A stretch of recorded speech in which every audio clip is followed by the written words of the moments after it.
Star Wars Episode 10 through 12 has a new writer and producer, and The Hollywood Reporter has very interesting news to say about the future of Star Wars movies and films. Hello everybody, I'm Captain Zeus and welcome back to BP Fun. In today's video, I'm going to be going over some Star Wars news that is very important that we got to discuss. I know I'm a little late to the party. It dropped about a week ago from The Hollywood Reporter, so like and subscribe for more. Click the bell to be notified when we post more Star Wars news videos, and let me know in the comments your thoughts. Let's go ahead and dive into this. Now, to start things off, Simon Kinberg is set to write and produce the next trilogy in the Star Wars franchise. This will comprise of episodes 10 through 12. It looks like it'll be the start of a brand new saga alongside percolating projects with James Mangold, Sharmeen Obaid-Chinoy, Taika Waititi, and Donald Glover. However, there isn't any confirmation from Lucasfilm on that yet. Now, Simon previously worked with Dave Filoni in co-creating Star Wars Rebels. He was also a consultant on the Star Wars The Force Awakens, and outside of Star Wars, he's worked as a writer and or producer for X-Men Days of Future Past, First Class, Dark Phoenix, and Logan. He also produced the first two Deadpool movies and was the executive producer in Deadpool and Wolverine.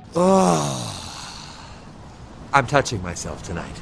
Now, just off of this news alone, I think that's fantastic to hear. Simon definitely has a ton of background with the current era of Star Wars, as well as very successful Marvel products, which both fall under the Disney umbrella. And that shows that him being a part of it, there was some good coming out of it. And the fact that he helped Dave Filoni co-create Star Wars Rebels is a huge green flag. Star Wars Rebels is probably one of the best Disney Star Wars projects to come out since they bought Lucasfilms. Not only is it rich in lore that combines the Legends universe with the new canon Disney universe, but it's just so nostalgic. You see Darth Maul come back, you see Vader, Ahsoka, a lot of great characters in there, a lot of great character development, and I like that he is in charge of this trilogy. The fact that we had multiple people in charge of the previous trilogy is probably why it failed, alongside Kathleen Kennedy doing Kathleen Kennedy things. I think this is a great sign for the next installment. However, I don't think we should be focusing on the next episodic segment of the Star Wars universe. I think we should focus on the New Republic era that the Disney Plus series is in right now with the Mandalorian, Ahsoka, all of the stuff Dave Filoni's working on. I think that's where we need to focus on, because there's a huge timeline, I think like 60 years between the two trilogies, sequel and original, they can explore, and there's a lot of stories that can be told and a lot of stories that are being told here. So I think that's where their focus point should be, instead of trying to move on with another trilogy. But nevertheless, I kind of dig this. I know it might be a hot take, but I think this is a good thing. Now, according to The Hollywood Reporter, there are multiple films in development that overlap characters and timelines. They could impact the others from happening. Rey is a key character in several of them. Some Lucasfilm directors are aware of what others are working on, while others are not. And the OG trilogy is considered the Old Testament. And in a quote from The Hollywood Reporter, the source said, "You're being asked to create the New Testament, and no one can agree on anything, and there's a lot of second guessing about meanings." Now, another source says Star Wars is a nostalgia-based enterprise, and they're running out of ways to create nostalgia. To make standalone movies or continuing the Skywalker saga in any form is a fundamental question the company faces as it tries to move forward. The TV side has a lot more freedom and is not having these problems. Honestly, I think Star Wars being a nostalgia-based franchise is not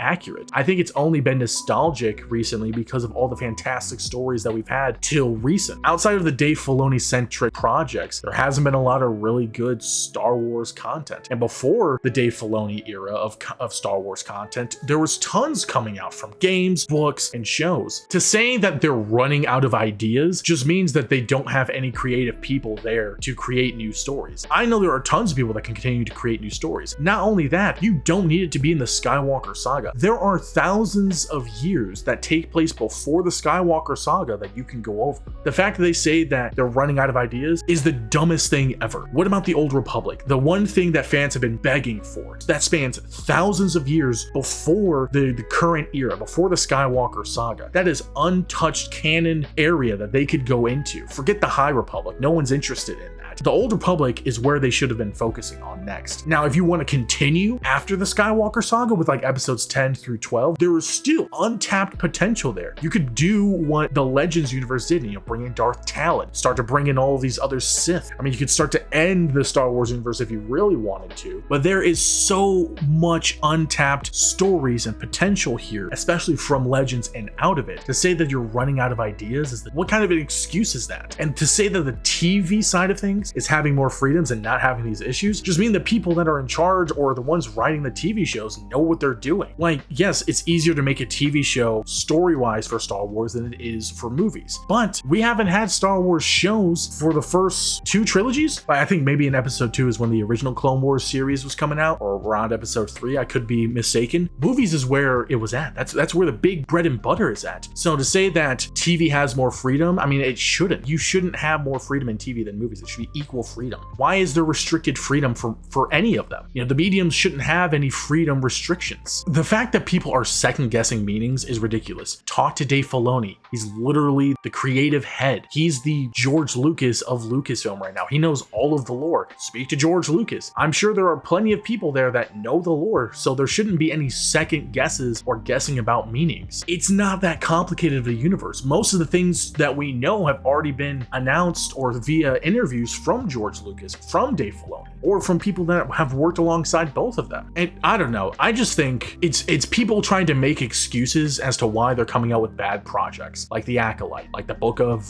Boba Fett. Like, there's so many great characters and great stories out there that they can do that they just don't, or they just put an agenda in there that no one asked for, and it's all up in your face, or they just make a really boring show. And I think the other issue too that comes into play is the fact that there are several characters and timelines that are overlapping, with Rey being a key character in several of them. Rey's not a character a lot of fans are interested in. Not a lot of people are interested in her in the Rey-centric movie. Not a lot of people want to see her back on the screen. And nothing against the actress, but they just wrote the character terribly. They ruined her character in the Rise of Skywalker. And that movie just ruined a lot of things and a lot of characters. And the fact that some directors know what others are working on and some aren't just means that no one knows what's happening. It sounds like there's more confusion and misdirection. It sounds like Kathleen Kennedy was like, hey, Dave Filoni, you're in charge of the TV stuff. You and Jon Favreau, you guys get to do all the stuff you want. I'll be in charge of the movies. And Dave's like, all right, that's fine. And that's why the TVs are doing better overall than the movies were. And now everyone's all confused. The blind leading the blind over there. I don't know. I'm just so frustrated at this report that in this news that we have. It just doesn't make sense. Like, how is this company that's made so much money, they have access to all these creators, they can reach out to whoever they want, and they don't know what they're doing?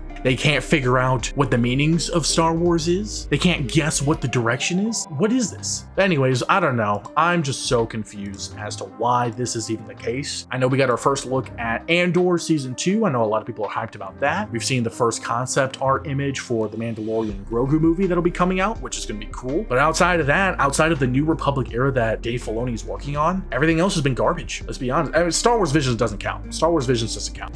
That was good. That's good stuff. But yeah, what do you guys think? What do you guys think of this news? Let me know in the comments below your thoughts, because this, like I said, this is just unbelievable. I can't believe what I'm reading. Let me know what stories you guys want to see happen on the big screen. I'm honestly just a big advocate of give us the Old Republic, give us Revan, give us Malik, give us Barriss, like give us these characters that so many people know and love. If it's a nostalgia based franchise, give us nostalgia. There's tons of it. But anyways, I'm Captain Zeus, and I'll catch you guys later.